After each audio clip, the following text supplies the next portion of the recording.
I'm going to start with my introduction of the next speaker. And I have to tell a short story here. 5 years back, not very far from here, I was washing dishes and delivering food.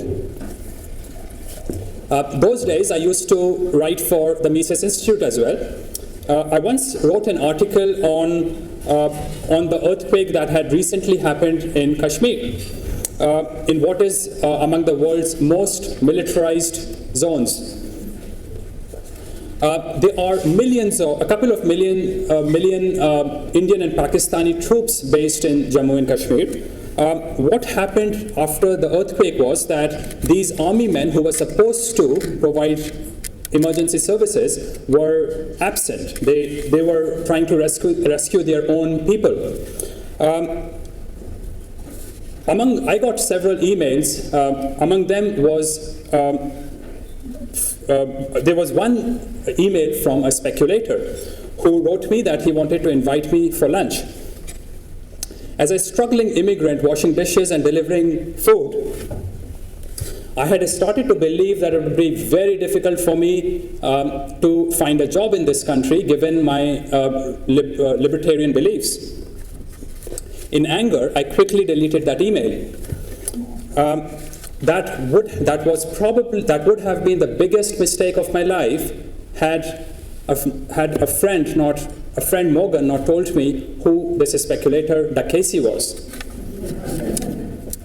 I did meet Mr. Casey for lunch and very shamefully asked him if he would offer me a job with him, which he did, changing very drastically the course of my life. There's a very rare individual with such sharp understanding of the state of the world and its influence on our future. Ladies and gentlemen, with immense gratitude, I would like to invite the last speaker of the day, Casey.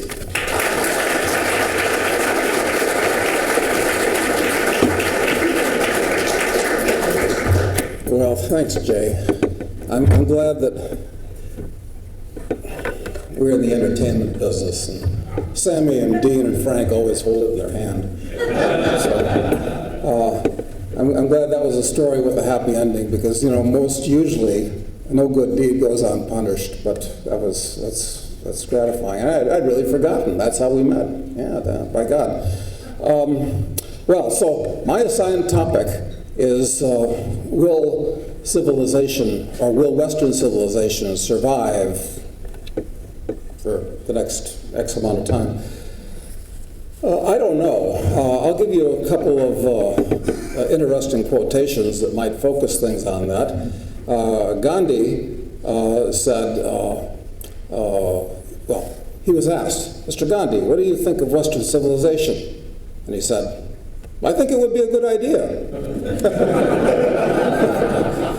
And then Zhou Enlai, along those same lines, he was in France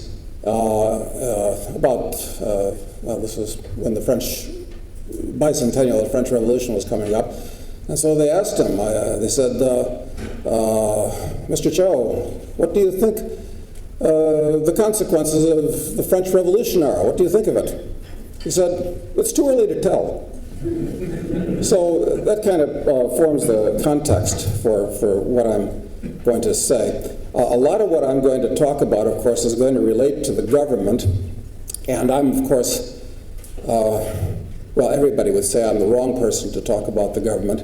But it does give me an opportunity to tell you one of my favorite little jokes. That I don't like to tell this joke in the U.S., but I don't mind so much here in Canada. People ask me, Mr. Casey, who are you to be talking about all this type of thing? I mean, you've never even had a regular job in your whole life. Is that true? How come you've never had a regular job? And I always answer the question, quite honestly, actually. On those employment application forms where they ask you, do you advocate the overthrow of the U.S. government by force or violence? I always check violence. So I don't know why I speak at things like this Agora thing here. I guess I like to come up to Vancouver. But the fact of the matter is I'm an anarchist, which of course has a very bad name, but it's a word which has been unjustly besmirched, and I like to try to reform anarchism in the public's mind, which is totally incorrect. I'm an atheist, and it's well known that atheists are the most despised and not trusted and disliked group in Western society. Not in Europe so much, but certainly here in North America. And of course I'm a libertarian, which simply means I don't believe in initiating violence against other people. That's not to say that I don't believe there are some people that need killing, but that's a different question. And what makes me a little bit different from people like that is I have those things are all true, but I also have definite nihilist and solipsist tendencies. Nihilism basically is a philosophy that you really don't believe in anything. And a solipsist is somebody that believes all of reality is a figment of his imagination. And I actually tend towards both of those. So, what shall I talk about here? I was asking Giant about that before. Let me give you another quote that I like. And this you wouldn't be familiar with. I mentioned this yesterday in my speech to the Agora group here in town. And I was a sophomore in college. I remember it very well. And perhaps when you're a sophomore, whether in high school or in college, I was asking my old man a cosmic question, you know, kind of nature of reality, this type of thing, the kind of question sophomores ask a lot. And he thought about it for a minute, and I was kind of thinking maybe he was winding up to a dissertation, a long monologue of some type. And he said, "It's all a matter of economics." And that was this whole answer to my profound question.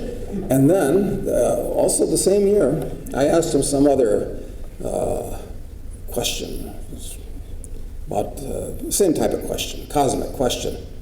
Thinks about it, it's all a matter of psychology. And actually, he was quite correct. I'm convinced that almost everything in the world is a matter of either economics or psychology. It's a question of what's going on in the material world outside of you and what's going on in the world inside. I mean, that's basically all of reality. There might be other dimensions, but those are probably the two most important ones we can talk about now. So I don't know, let's see. I think in terms of, you know, the speech I gave to the Agora crowd yesterday, some of you guys must have been at that Agora conference, right? How many guys were there? Jesus, everybody. Oh, God, I'm in trouble. I can't repeat myself, but don't worry, because my speech yesterday was about learning to make terror your friend, which I kind of like to give to speeches like that to a Republican-oriented audience. But maybe today, I want to talk about, although I think it's more fun to talk about terror and go on about that, but I'd like to talk about, well, a number of things in the context of will Western civilization survive? And I like to look at people and divide them into groups. Like Rick was talking about the 80-20 rule. I'm a great believer in that too. But there's two kinds of people. There's people that believe in voluntary dealings with other people and people that believe in coercive dealings with other people. Which do you prefer, okay? I'm sure everybody here is of the first group, but that absolutely isn't everybody. And the problem is this. It's that as long as you have an instrument which is legalized coercion and has a monopoly of coercion within a geographical bailiwick, you can be sure that the people that gravitate towards that institution, monopoly of coercion, are the people that believe in coercion. So that's why government always goes bad, because those people gravitate towards it naturally. It's like a magnet that attracts them. And there's other ways of dividing people. There's people that believe in manipulating and controlling physical reality, engineers, scientists, businessmen. And then there's people that believe in controlling other people. And naturally, that second type always gravitates towards government as well. So I would make the point that not only is government as an institution, and I know what Jay was saying, government's good, I understand that, but let's say the state government. It's an inherently evil and destructive institution, and worse than that, and predictably, it always draws the worst kind of people, no matter how you divide them. So it's the end phenomenon of government is always a disaster. So there's a way around it. So thinking about, is Western civilization going to survive? And also it's a question of time, okay? It's a question of time. I mean, nothing lasts forever. You know, people worry about save the bees, save the trees, save the whales, save the snails, all this stuff. They worry about this. I don't worry about that at all, because I think in terms of time. Everything takes time. And eventually, this is all going to be all the landfills and all the nuclear plants and all the bees and trees and whales and snails. They're all going to get folded into the mantle. And if that doesn't kill everything, the Earth is eventually going to be subsumed into the sun. So, but then again, that doesn't matter either. I'm talking a little bit as a solipsist. Physicists like solipsism these days because they understand that there may be not just this universe, but an infinite number of universes being created every second of time. So it's all academic and meaningless from that point of view. So I wouldn't take any of these bad things that are going to happen too seriously. People think that, okay, the state is dangerous, like Thomas Jefferson, not an anarchist. He believed they needed a state. But he believed that laws and morality would keep things kind of under control and in order. Well, I don't believe that that's true, because they're creating more and more laws every day. And the reason that the number of laws all over the world, this isn't true just in the U.S., although it's certainly true there, the reason they're doing that is it's a little bit, I think, like a dinosaur in its death throes. It's becoming more dangerous as it's closer to its death because it's thrashing around and it's going to kill everything around it, trying to hold on to life any way that it can. But all these laws don't make things better, they make things worse. I'm not telling you anything you don't know. But some people say, yeah, okay, that's right, but we need some laws. And how about the 10 Commandments? Aren't those good laws? And I'd say no. The first question I'd ask is, which set of 10 Commandments are you talking about? Because most people, just like there are two creation stories in the Bible that are very different, there's two separate sets of 10 Commandments, not counting the first set of 10 that Moses smashed when he came down from the mountain. Then he got a different set of 10. So which 10 Commandments are you talking about? And out of these 10 Commandments, the first 3 of them are how you deal with God, which is a figment, of primitive, aberrated imagination. Then the other 7, things like thou shalt not kill. Well, I can think of reasons why not, but I can think of reasons why too, So it's all ridiculous. I mean, it's arbitrary. So no, the 10 Commandments are nothing but, some random thoughts of a primitive desert wandering tribe. I give them no credibility. Anyway, there's too many of them. I can't even remember them all now. So I'm a believer that we should simplify everything. And if you're going to simplify things, you should really just have 2 laws. And one is do all that you say you're going to do. And the second is don't aggress against other people or their property. Those are very easy to understand. Anybody can remember those and basically understand them. And I could probably live in a place that had a government, and those were the only 2 laws. But things always degrade. Anything degrades over time. The human body degrades over time. Institutions degrade.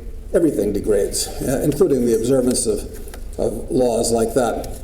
So maybe to give yourself a larger half-life before things destroy themselves. Oh, incidentally, I want to say this, since I don't have anything that's prepared, actually. If I say anything that you'd like to talk about, it's interesting, and we can converse on, do step up to that microphone there, right there, and ask a question or make a comment, because I don't like giving lectures. I don't like giving speeches, less and less. So I'd like some help from the peanut gallery, if you don't mind. In any event, 2 laws. That's probably too many to remember.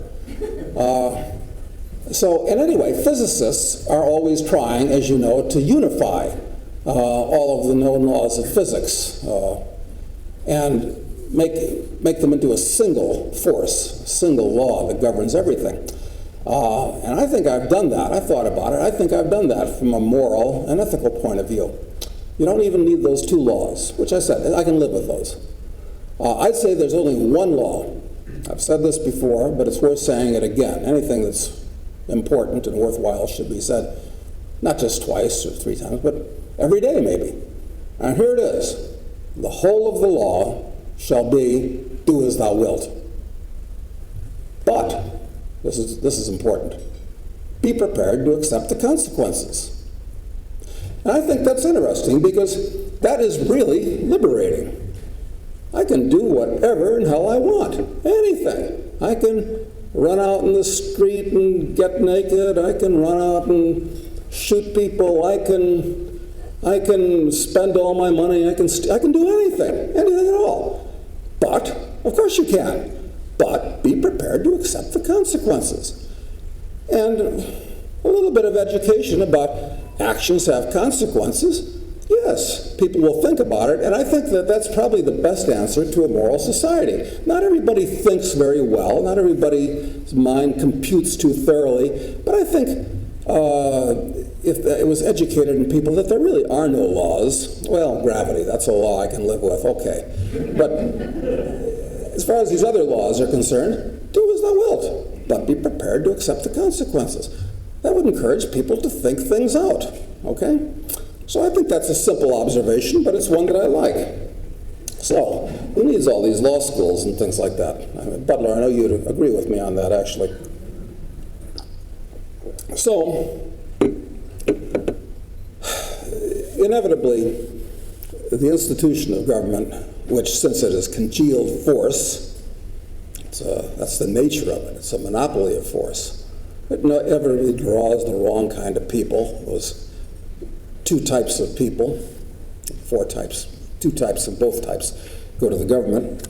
And I'd say the government is inevitably a concentration of 2 things. Evil, which you can define that a number of ways, but I would say that it is evil might be well defined as an uncaringness or a willingness to inflict pointless pain and destruction on other beings. That's one characteristic. And the other characteristic is stupidity. And that's a word which is often used, usually as a pejorative, but is not well defined. And I thought about it. And the definition of stupidity that I like is it's an unwitting tendency to self-destruction. That's what stupidity really is. I mean, when you see stumble-bum comedy, it's because he didn't mean to trip and fall, but it was an unwitting tendency to self-destruction. A comic is always doing dumb things, okay? And usually the people in government tend to be stupid too. I'm not saying that they aren't very good at passing IQ tests and have a lot of cleverness and so forth. But they're actually not just evil, but they're stupid. Unwitting tendency to self-destruction. Everybody thinks, well, Hitler, he was evil, yeah, but not stupid. No, I'd say stupid too. I mean, how stupid do you have to be to attack Russia in June of the year? Well, how about Stalin? Evil, not stupid. No, he was very stupid. How stupid do you have to be to eliminate all the productive farmers in your country when the place really already can't feed itself. How stupid you have to be in the late 1930s to wipe out most of the officers experienced and hire NCOs in your army. I mean, these are very stupid things. So the government is constantly doing stupid things, but I urge you to use that definition, because when you say it's stupid, people say, yeah. But when you define it as the unwitting tendency to self-destruction, I think it's more effective and people can understand that better. Sociopaths. Well, as much of a problem as government is, I've tried to get away from it my whole life. I despise it. They take half of my income, and that's not enough for them. They make your life miserable. They stop you, and they inspect you, and they can put you in jail, and they can intimidate you. I mean, to me, anybody that doesn't hate the state is suspect, at a minimum, either stupid or suspect. You have to hate the state. I mean, it is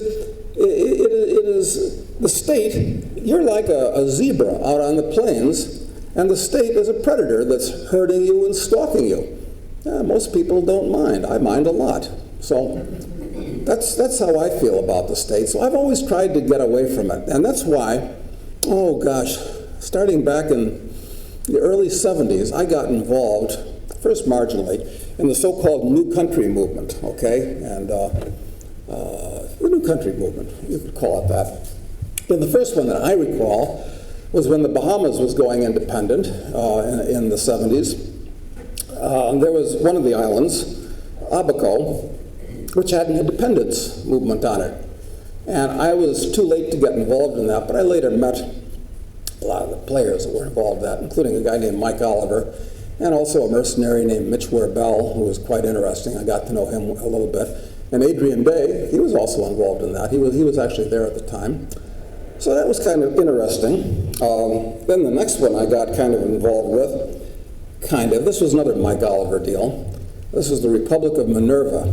You may remember Bob Kephart and I actually, typical libertarian venture, these idiots, they printed up, they had some mint take these 1-ounce silver coins with the head of the goddess Minerva, which I think had 10 grains of gold on it, which was worth a couple, $3 at the time, and mint these coins. And so they were selling them for $35, so I came to Bob and I said, we can sell these things for more. So we sold them for $75 and we made some money and had some fun.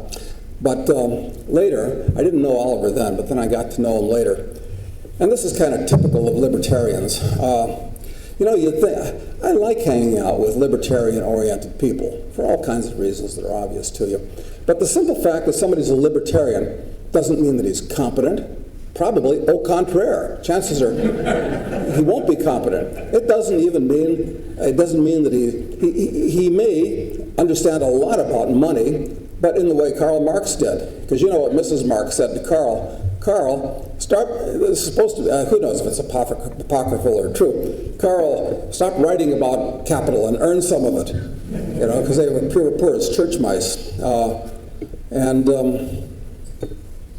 Libertarians even aren't necessarily honest, frankly. I've had financial dealings with libertarians, and I was just appalled, amused, but appalled at how the theory is different from the practice when it comes to them. Well, that's dead. I'd rather hang out with libertarian people, but I don't know, if I was starting a computer company, I might want really uptight Nazis working for me more than libertarians. I mean, they might be efficient, at least for a while, I don't know. But anyway, here's an interesting thing about the Minerva Project. I don't know if any of you guys even have heard about that. Can you tell us a little bit about it? I'll tell you a little bit about that. There were a set of reefs, probably closest to Fiji, about 400 miles away from Fiji, that were above water at kind of low tide, so they'd rise and fall depending in the South Pacific.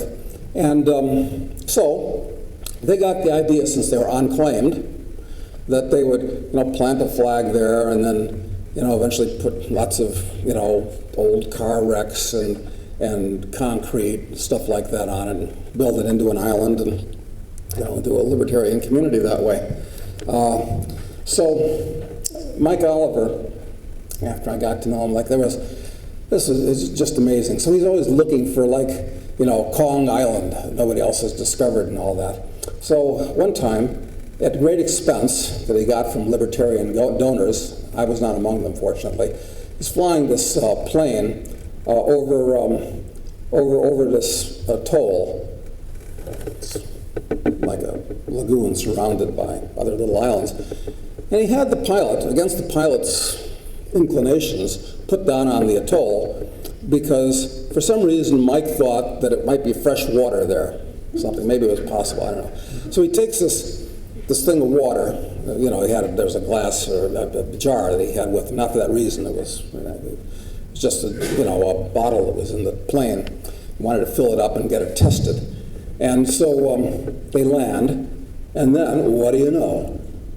It's too short. The pilot had to shut down before they could take off again.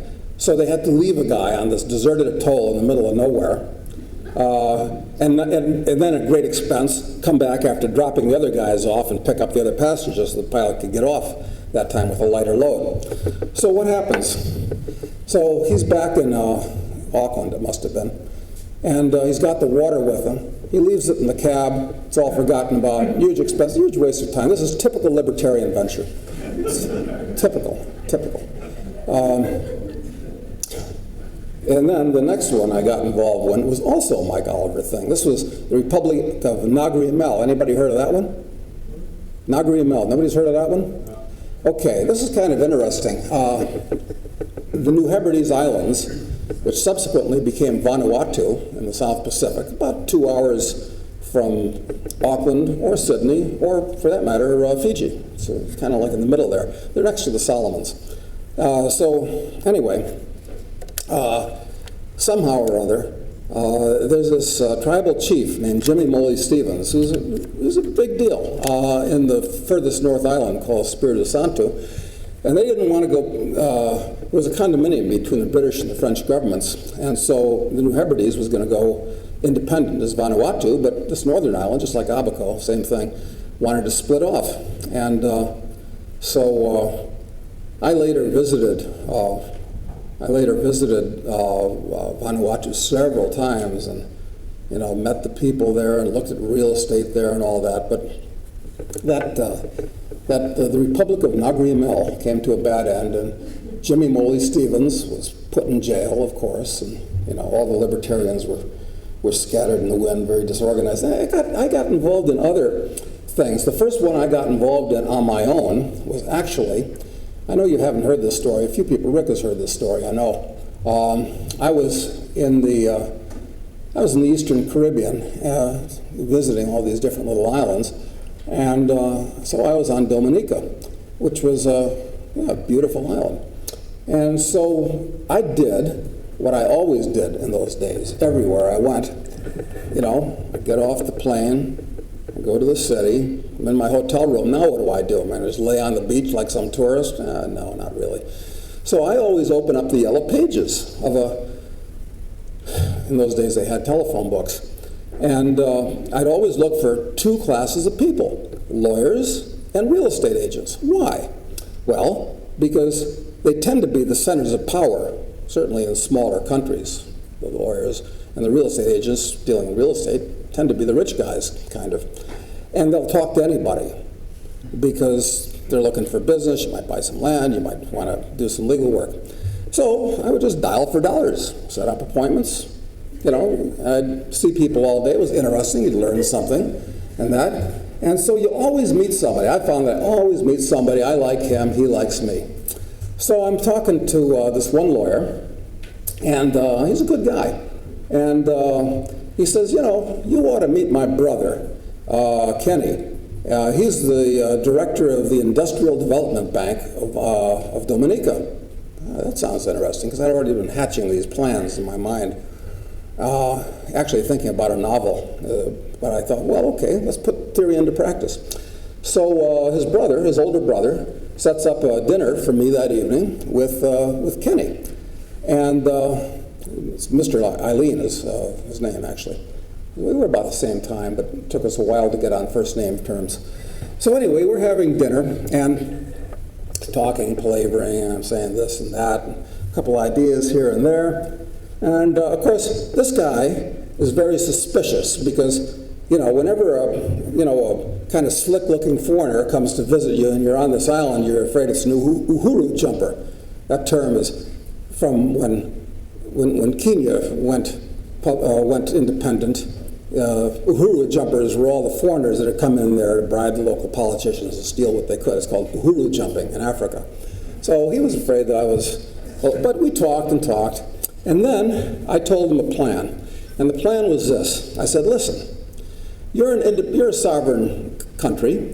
I know that in places like South Africa and Hong Kong at that time, people would love to have a passport from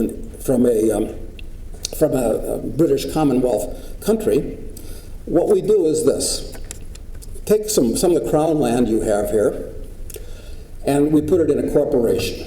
And you don't want to sell passports. That doesn't look good. So what it is anybody that makes a significant investment for the good of Dominica, buying shares of this corporation, would get a passport. And I thought we'd sell them at the time. $50,000 was a lot of money at the time. This is like 1979.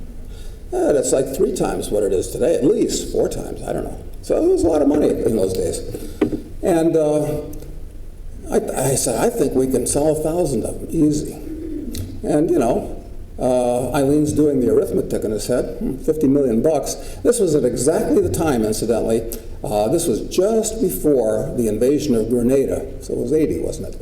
When Eugenia Charles was the president or prime minister, whatever the hell she was, of Dominica at that time. And do you know who led the Grenada invasion group? It was Ronald Reagan. No, it wasn't Ronald Reagan. It was actually led by Eugenia Charles of Dominica. And what did she get for that honor? $1 million of aid. Because there's only like 50,000 Dominicans. Beautiful island, not many people. So, anyway, this is the economic context of what I'm telling you about.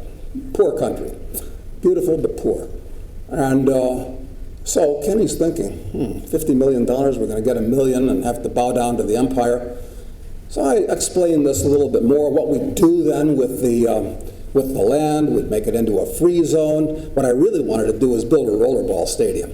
I was convinced in my own mind, I didn't tell him this because you got to take this on a gradient. You can't get out of control with these people. I figured, if you built a rollerball stadium, they would have to build a floating airport just to park all the 747s, the rollers that want to come in and watch a real rollerball game and bet on it and all that. But I toned it down. And so I said, look, first with the passports, that comes in, and then use that land. And I could imagine, I was thinking to myself, some Chinese guy who gets his passport and gets a share certificate. He figures the share certificate is just a cover, a scam, probably frame it on his wall or something like that and forget about it.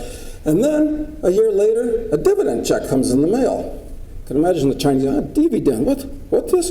And then the next dividend is bigger. And it would be, I was thinking, what could happen with a local, what would happen to that stock if we listed it in New York, London, and Tokyo? It was wonderful. So anyway, Kenny and I are kind of getting into it now. He's kind of interested. And I explained to him, because there's always got to be a benefit to buyer. And I'm the seller, Kenny's the buyer. He's got to like this idea, but he likes it already. But now I got to have the clincher, okay? So here's the thing. I said, now, will we take this thing public in New York, London, and Tokyo? Let's say we take it public at $10. But people that are of significant benefit to the corporation get stock earlier, would get warrants. A guy like, yourself, for instance. You might get a million warrants at a penny, and it goes public at $10. And so at this point, he's deadpan. I can't read him at all, because no expression. And I'm hoping that he's the director of the Industrial Development Bank. I'm hoping he's doing the arithmetic in his mind. Let me say, $1 million times a penny to $10. I hope his mental calculator is adequate for this. And it was. So after a while, there's a pregnant pause. Here's two guys don't know each other very well at all, obviously. We're eating dinner. It's a pregnant pause, probably a minute, which is a long time. So when you're selling something, one thing you learn is, after a while, dummy up. Don't oversell it, shut up, and wait for the guy to come back and see what he thinks. Minute pause, long time. So you know what the next words out of his mouth were? You know, Mr. Casey, I'd like you to tell me more about those warrants.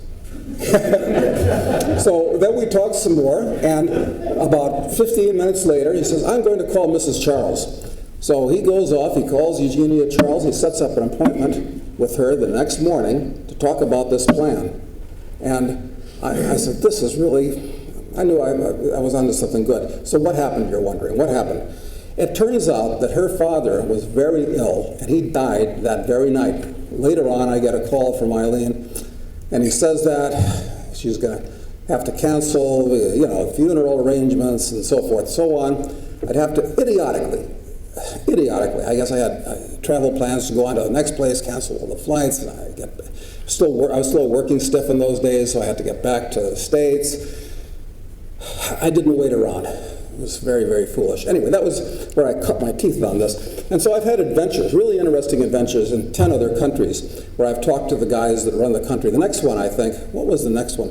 I think it was, No, it wasn't the next one. That was the most important one, up until the present moment, perhaps. The next one in time was the Republic of Ciskei in South Africa.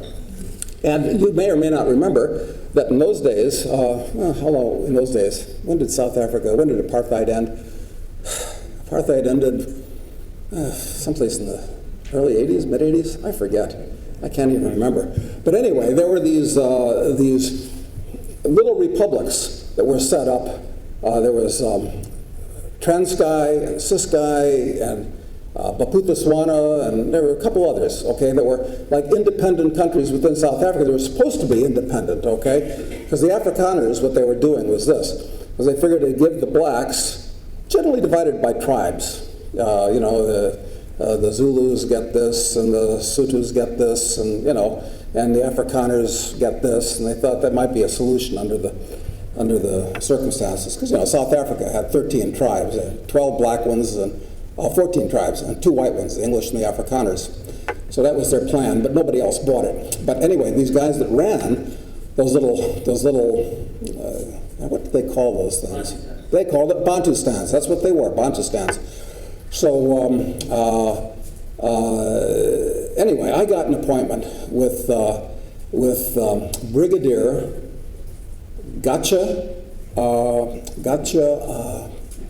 God, I'll think of his last name in a minute. Anyway, I get an appointment with him, and it was just like out of a movie. I walk into the government building, and he's got guards everywhere with submachine guns. He was paranoid.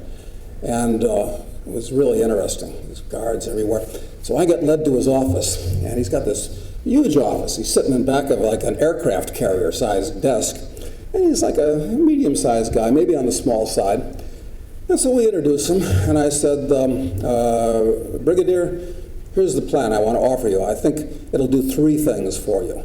Yeah, this is evolved now since Dominica. This will do 3 things for you. Number 1, the people will love you. You'll become the George Washington of your country. Everybody's going to adore you. Hey, that beats a 45 to the back of the head when the next guy takes over. Okay.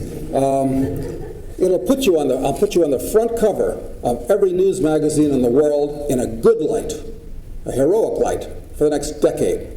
That's better than being indicted in The Hague as a criminal. And third, it'll make you legitimately very wealthy. I mean, because you can't steal stuff like Marcos and Mobutu and those guys. You can't do that anymore effectively. So he likes this, and we're talking a little bit. But he gets back to what really interests him afterwards. He says, Douglas, you have to help me make some money. And this is one of the big problems with Africa. Those governments are all there as vehicles for theft, pure and simple. Well, and then it gets into power and other stuff, but that's definitely vehicles for theft. So we talked about it, and we got my friend Leon Lowe, who a lot of you may know, kind of South Africa's leading libertarian involved in this. And we met with the Brig and his finance minister who was kind of like his consigliere, smart guy, rich guy. And it was interesting because the brig wanted us to present this to his consigliere. And I could tell this guy didn't like it. He didn't want anything to change because you don't want to break somebody's rice bowl. And you change things like that, his rice bowl is going to get broken. So nothing came of that, but it seemed like it almost did because Leon and I were already formulating plans of how we're going to structure this place to the ideal, make it the new Hong Kong and so forth. And then, God, there's a number, over the years, I met with a number of other heads of state, and the important one, like Rick said, was Suriname. I spent a month in Suriname, and this is kind of interesting. I'll tell you this story. This is entertainment, okay? So, but you guys, I hope you're entertained by these war stories. So, anyway, what happened was this. I knew this guy who was an old Air America guy. He was a spook. And, but we were friendly. We were very friendly. So he's living in London, and he calls me up one day, and I knew that he'd been doing something in Suriname, which is the old Dutch Guiana on the top of South America. And he says, calls me up. What he's trying to do there, incidentally, is he's trying to talk the military dictator, Desi Boudersey, who's the commander. I've had a brigadier, now I got a commander to deal with. So he's trying to convince Boudersey that he's going to train a Praetorian Guard for him, because the army is basically dragging its FNs around by the barrel, and he'd like to have somebody more competent. So that's what Patrick is trying to do, sell Boudersey on doing that. So word spreads quickly in that community, and Patrick gets a call from an ex-US CIA guy who's now independent. And Patrick tells me what's going on. He's a good mimic. So he calls him, yeah, I got this call from this guy named Ted Bishop. And he imitates Ted on the phone. He says, Mr. O'Connor, I understand we're on the opposite side of a little situation down in South America, and I think we ought to sit down and have a powwow. That's what Patrick says to me from London. And he says, so we're going to get together in Dallas next week. You want to come? Because he knows I'm interested in this stuff. I said, yeah. So I go down there, and we're in Ted's suite in Dallas, and the two of them are talking. I'm just sitting there. And they're talking, and it's obvious. These guys don't care which side they're on. They could join forces. They could switch sides. It doesn't make any difference. They're just in it for the money and kind of the fun, but mostly the money. And so I'm listening, and what Ted's thing is this. He's trying to structure a deal with the U.S., the British, the French, and the Dutch governments to overthrow Boudersey. That's why he's interested in talking to Patrick, because he wants to make it easy for himself. So I talked to Ted, and I said, listen, Ted, he wants to raise the money, because these governments don't want to give him money, because it would have to be black money and all this type of thing. So and the idea is, if he takes over the government by throwing out Boudersey, then he gets the mineral concessions and the usual thing, and you pass them out, and you get good return on investment, maybe. So anyway, I'm listening, and I'm computing this. And I said, Ted, I think I've got an idea for you. Because, let's suppose you succeed in this. I mean, you're going to make some money, and then you're going to be back on your heels again looking for the next deal. It's dangerous business you're in. So I told him my plan about what we do with Suriname if we take it over. And this is one of these things. There are a number of things in my life that when somebody says something, you just remember it. And he thought about it for a minute, and this is an exact quote. He said, God damn, Doug, that's a hell of an idea. You know what? Them C-47s and miniguns, they're going to be just as good the morning after as they are the night before when we turn that army into the biggest jogging team in South America. Let's cookie cutter that motherfucker and take the show on the road.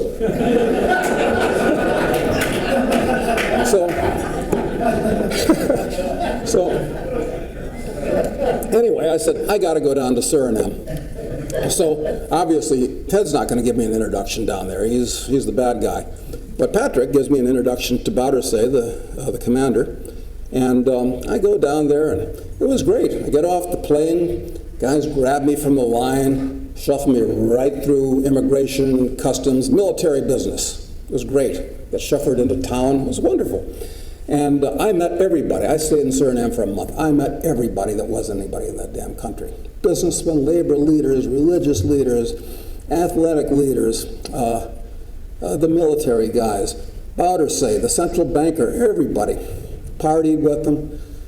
And anyway, I realized that the place was a snake pit in many ways, because you got three major religious groups: the Muslims, the Christians, and the Hindus. And you got seven major ethnic groups, and they all hate each other. They don't trust each other. It's just amazing, that place. And so nothing's going to happen, even though everybody likes this plan. Everybody's, explained it in a way. Oh, I could tell you about the plan, but it's a good plan, but perhaps it's academic right now. So I can see nothing's going to happen. Nobody's going to make the first move from Battersea on down. So I decided, here's what I'm going to do. I'm going to have to make it happen. And fortunately, it was an exchange-controlled country at the time. It was abnormally cheap there because they were controlling. So if you could buy whatever that currency was, it still is, can't remember. If you could buy it on the black market, things were cheap, but you got things at another 80% discounts. Everything was free in the country if you could get the black market stuff. But you could, because everybody wanted dollars. Everybody knew it was a fraud. So anyway, what I was going to do was this.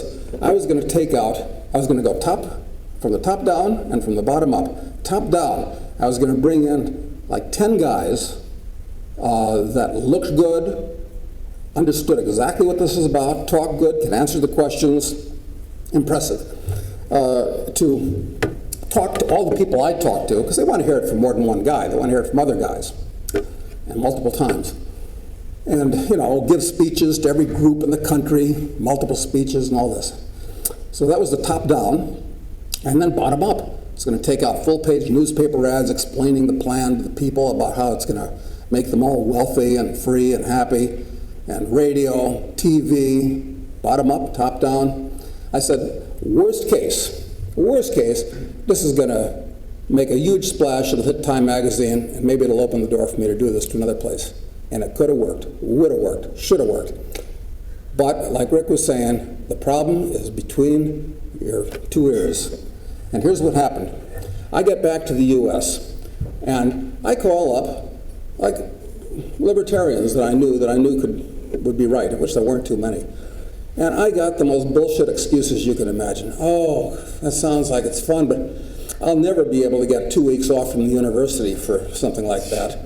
And then another guy says, oh, that sounds too dangerous. I don't think I could do that. And, well, can you give me a salary while I'm there too? I couldn't get one other person. I felt like the Chicken Little or Henny Penny when she's trying to round up some people in the barnyard. So at that point, I started becoming cynical about the whole thing. God damn it, I should have done it because it would have worked. Anyway, there were others. But what do you know? Last year, 2 years ago, I get some little country in the South Pacific, so I fly there, I meet with the president, meet with all of his advisors. Usually, almost always, it's the advisors that are the problem, because they're the ones that are stealing the big money, and they don't want their rice bowl broken. So it's not the guy on top, it's the guys under him that are always a problem. All of his guys like it. I give a presentation to all the tribal chiefs, the senators, everybody.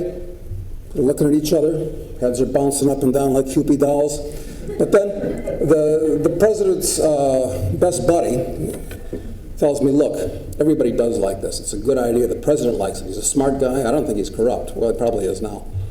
But so he says, but I'll tell you what's going to happen. I've been here for 20 years. This guy's an American. And he says, we got something here called the wheels up syndrome. And that is, they'll wave goodbye, and as soon as they see the wheels on your plane go up, they're going to go back to whatever the hell they were doing before that. And he's right. That's exactly what happened. So, anyway, I could tell you other stories about that. I'm still up for that stuff, but anyway. What do you think of the Roatan Free City? Oh, I think I met those guys some years ago, actually. And it sounded nice. And it's not Roatan, though. There's another one on the east coast of Costa Rica, is the one I'm thinking of, where they wanted to do this. Yeah, they are working on one in Honduras. Yeah, and I'm supposed to have a conference called Believe It or Not with those guys this week. They got in touch with me for what reason, I don't know. Maybe because they know this is a hobby of mine, and I don't need a salary to do this. So I'm going to talk to them. But it's really a waste of time. But it's amusing, and it's a good cocktail party conversation. And I always have a plan B. Plan A is the plan I pitch to them. Plan B is loot and pillage. So I'm always looking for that. But I guess in reference to all this stuff, I think science fiction is the best predictor of the future and what's going to happen and how all these countries, because I'll tell you what I'm of the opinion of. The nation state is on its death throes. So Western civilization is in trouble in a lot of ways. Maybe one of the ways it's not in trouble, it's just a big change. Because what's Western civilization? It's ideas. Let's say the good ideas, anyway. And the nation state is not a good idea.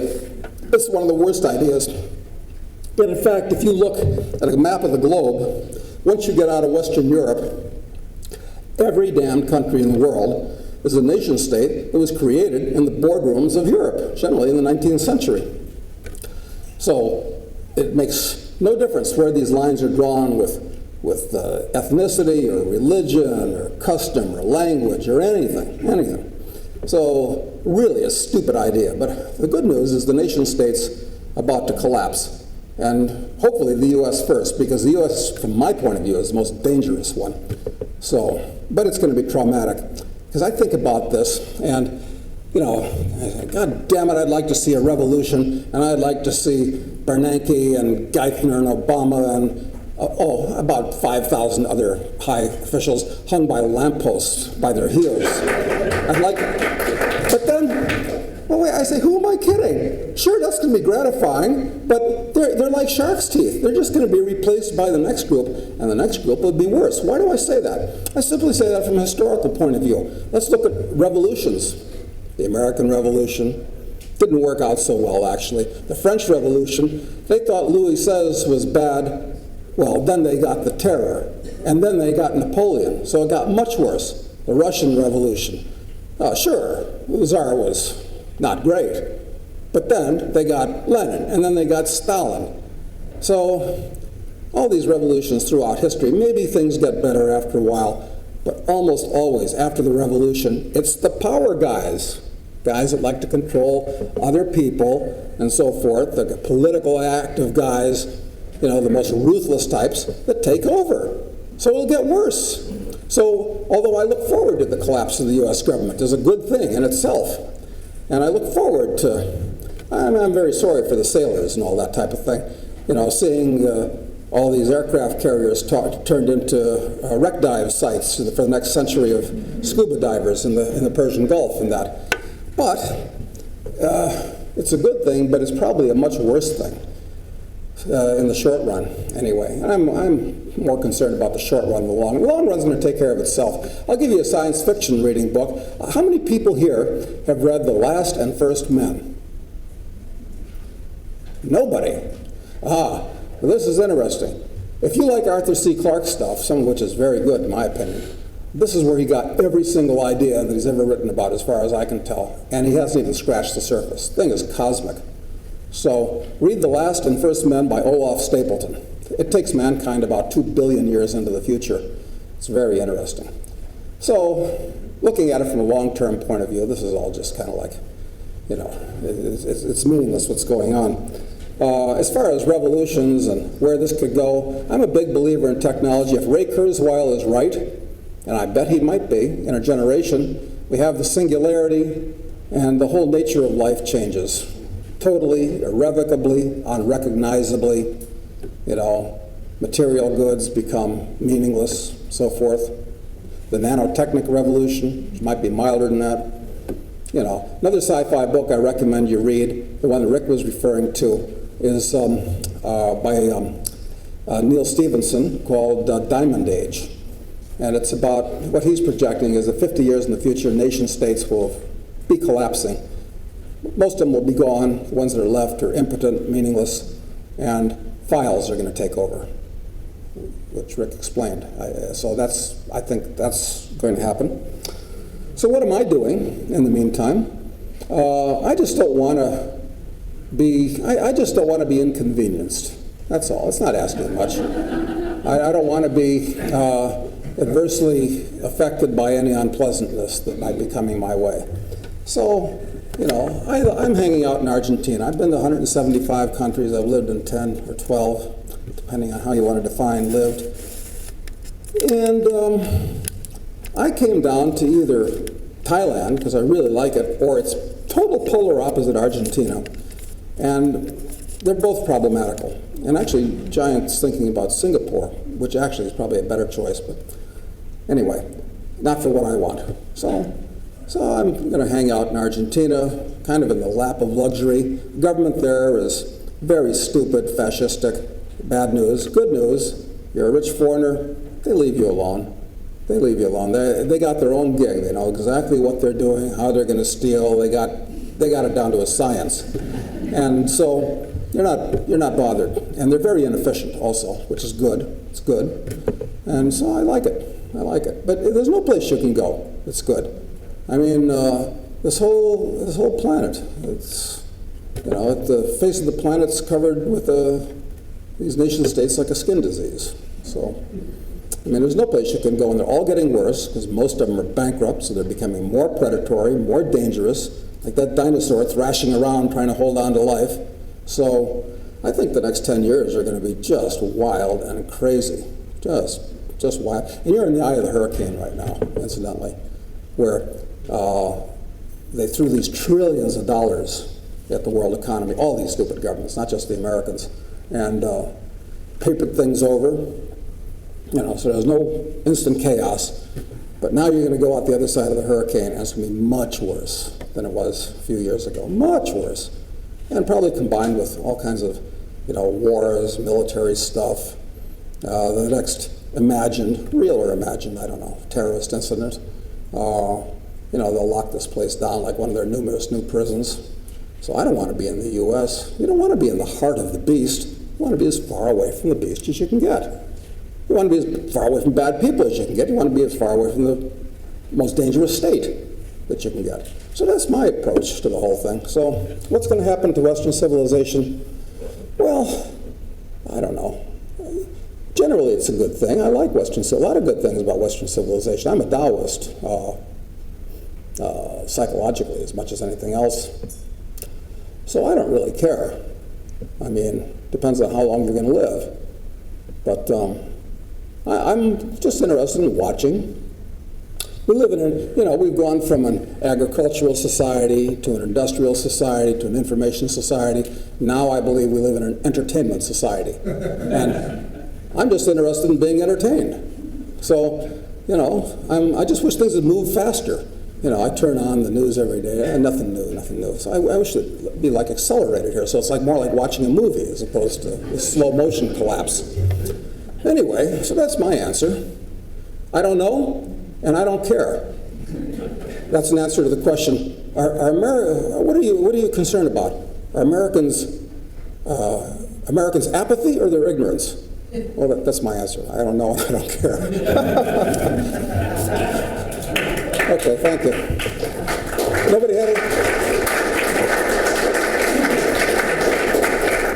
I don't know, we're just about over, I guess, aren't we? Well, we have about half an hour if people want to have Anybody any questions or conversation? Yeah, I was talking to you in the hallway. You were saying, bring up the topic of, Oh, yeah. is there any focal pain and libertarian unfair anywhere in the world? Yes, the answer, in my opinion, is no. But here's what could happen. I mean, I'm not going to be a billionaire.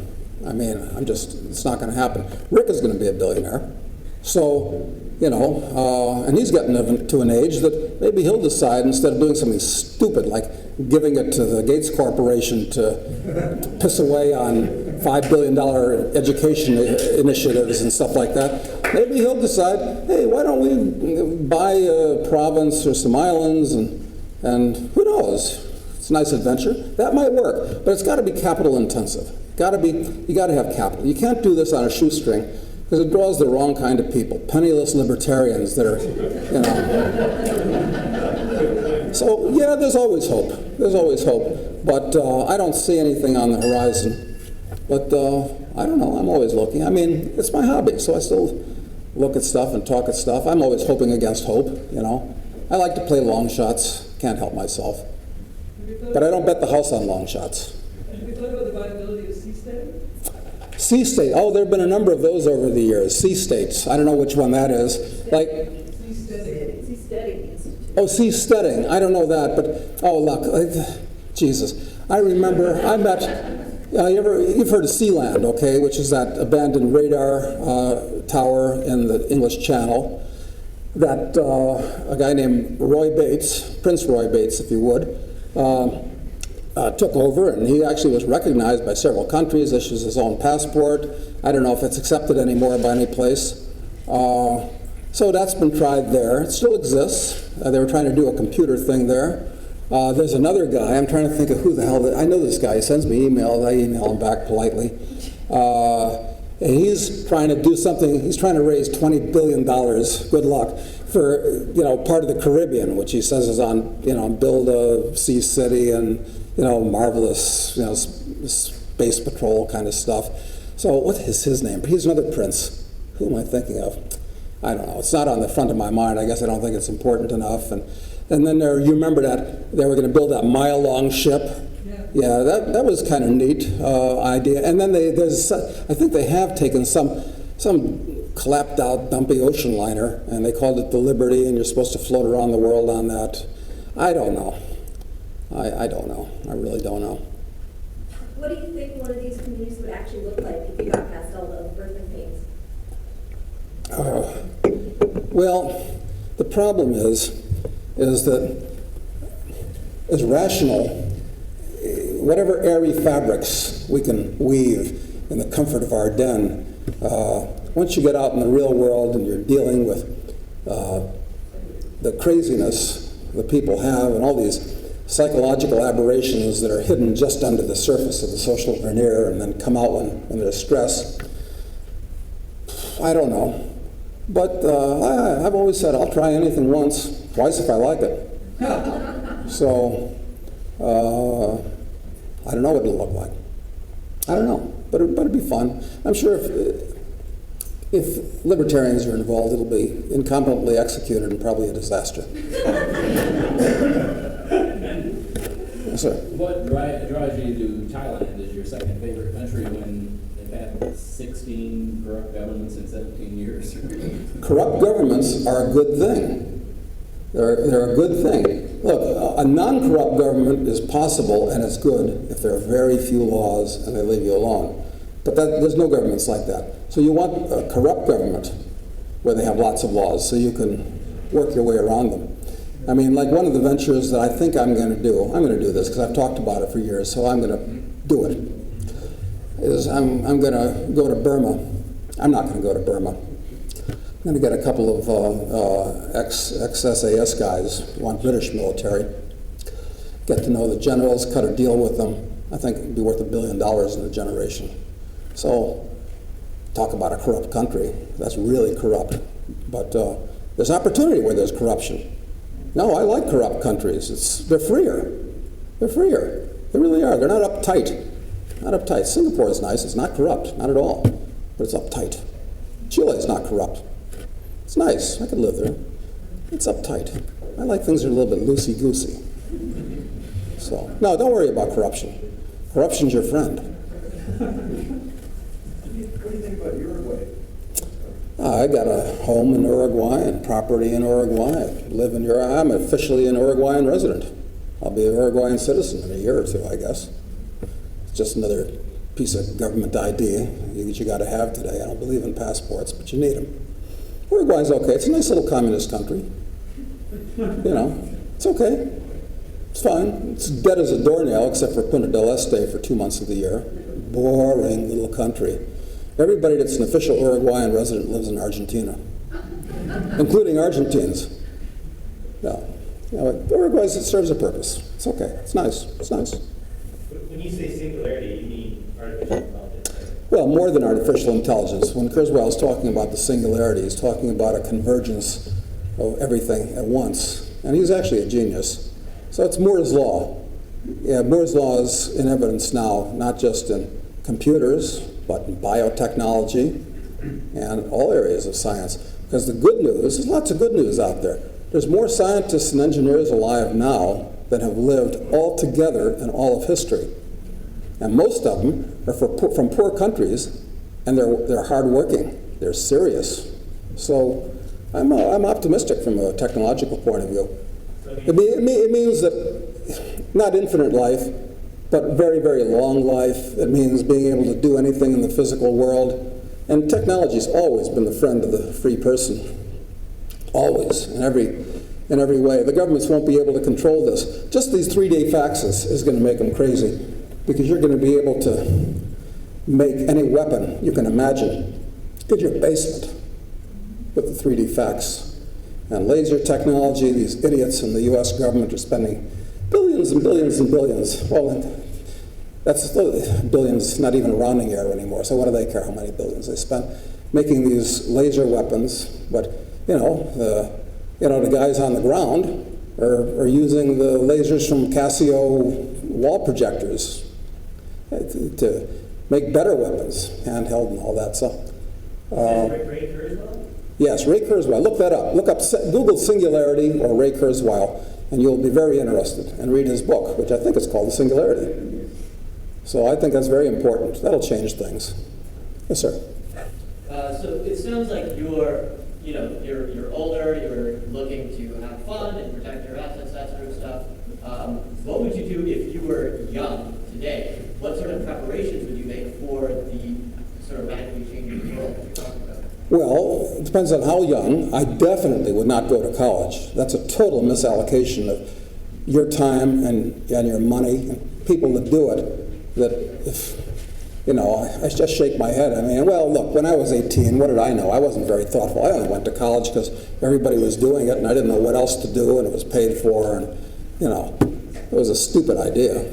I mean, if I'd had good counsel, if I was that age, I would have cut a deal with my parents, give me half the money, and if I'd had good counsel, I would have had somebody say, now here's what you want to do with this 4 years of time and this capital that you've got. You want to learn this, you want to do this, you want to go there, you want to lay out a fantastic plan for education for those 4 years. But idiotically, it's even a sport. It wasn't actually, in many ways, not a bad idea to go to college in those days, because not everybody did it. It was cheaper. But now going to college it's so stupid. And then going to grad school, okay, all right, you want a piece of paper, you need a license for law or medicine, maybe a scientific discipline. It's helpful if you're serious to have a structured environment for science. Yes, okay, I understand that. That's correct, it's fine. But you can learn all this stuff by yourself. Cheaper, better, more responsibly, everything except the really hard science where you want to perhaps hang out with other scientists. So that's what I would do. But I would hit the bricks if I was somebody.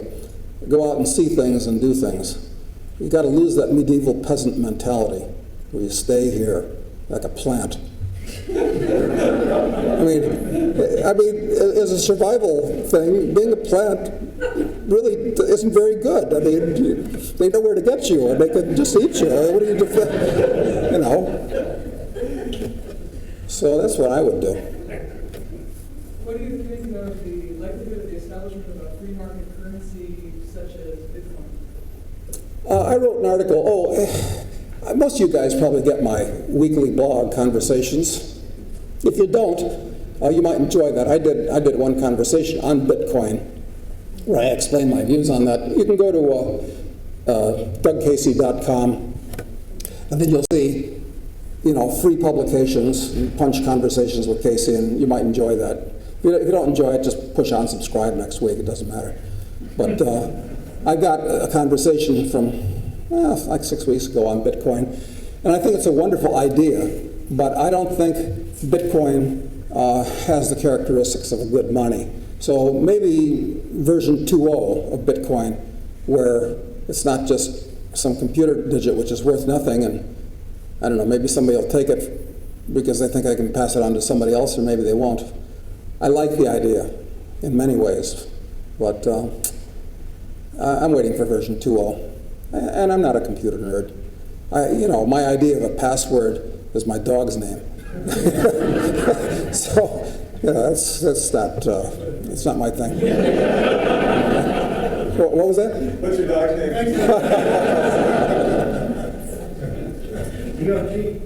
Change it. Yeah, well, I'll have to change it now. I'll have to get a new dog now. Yes, sir. Regarding penniless libertarians, what do you think they're missing?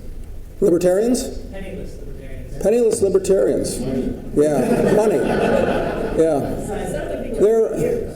They're too theoretical. What they've got to do is, they understand the economic theory perfectly, but they over-intellectualize something, and they don't actually get down and do hard work to actually learn what they need to produce stuff.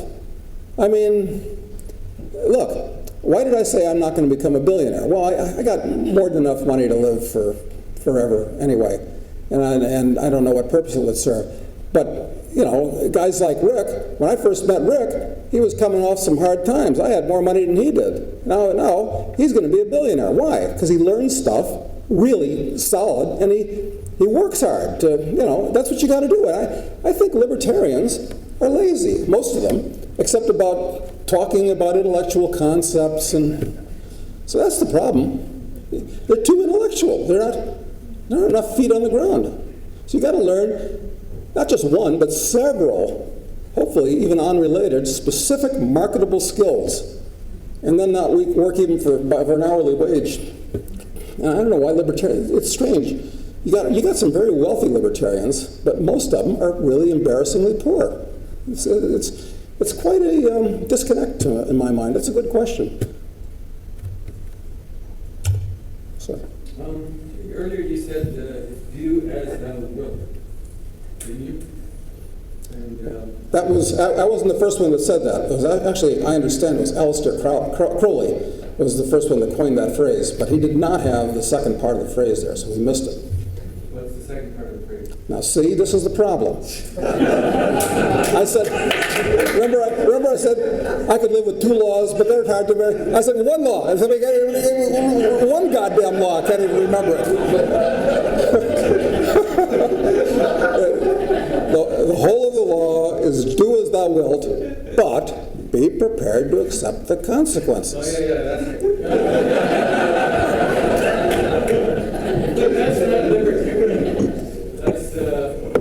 I had a problem with that part because that's not libertarian philosophy. That's what Hitler did. That's what Stalin did. No, they weren't prepared. No, they didn't think out the consequences, and they weren't prepared to accept them, I don't think. Well, sure they did. Well, not really. They didn't think. What choice did they have?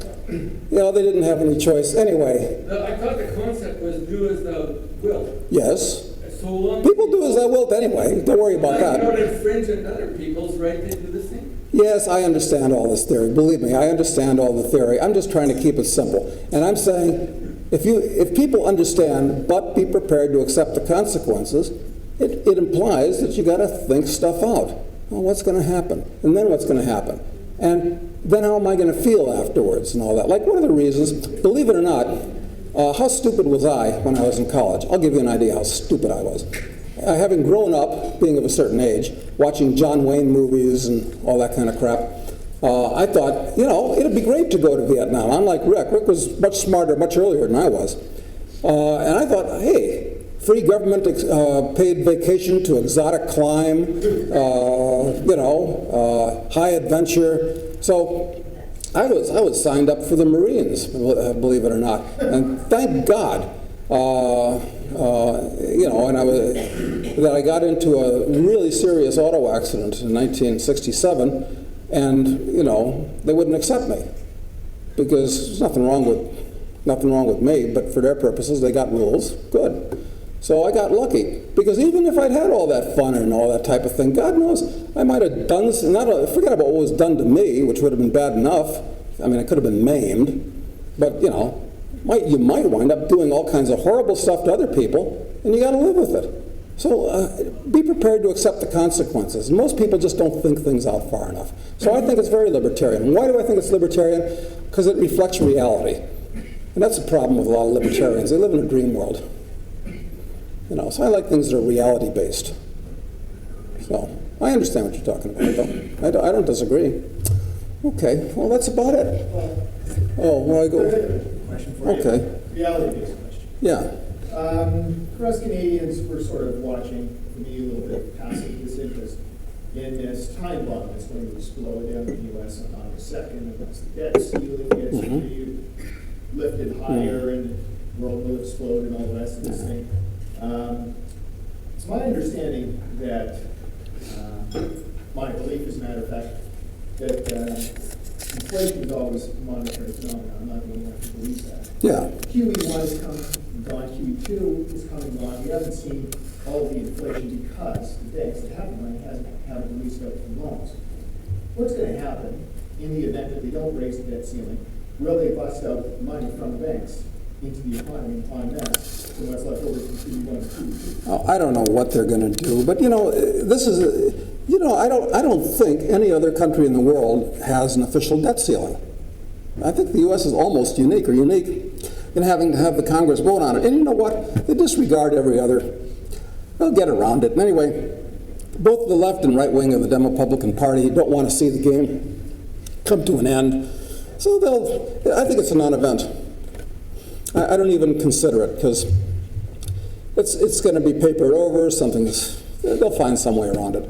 Just plan on a complete disaster with multi-trillion-dollar deficits for years ahead, and the consequences of that is the average guy who is prudent and hardworking and tries to get ahead, produce more than he consume and save the difference. The pity of the poor fool is saving in dollars, and so are these other people around the world. They're all saving in currencies, and they're all going to be wiped out or close to it. The productive people are going to be wiped out, not the welfare mooches. So this could be a catastrophe. So, but like I said, it's also entertainment. So I look at the bright, and I always look at the bright side of everything. Don't worry about it, though. Don't worry about it. Thank you very much.